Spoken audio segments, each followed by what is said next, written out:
கழல் தொழுதெழுவேன்.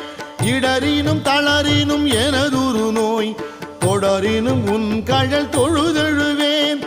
கடல்தனில் அமுதொடு கலந்த நஞ்சை மிடரினில் அடக்கிய வேதியனே. மிடரினில் அடக்கிய வேதியனே. இதுவோ எமை ஆளுமாறு ஈவதொன்றெமக்கு இல்லையே. அதுவோ உன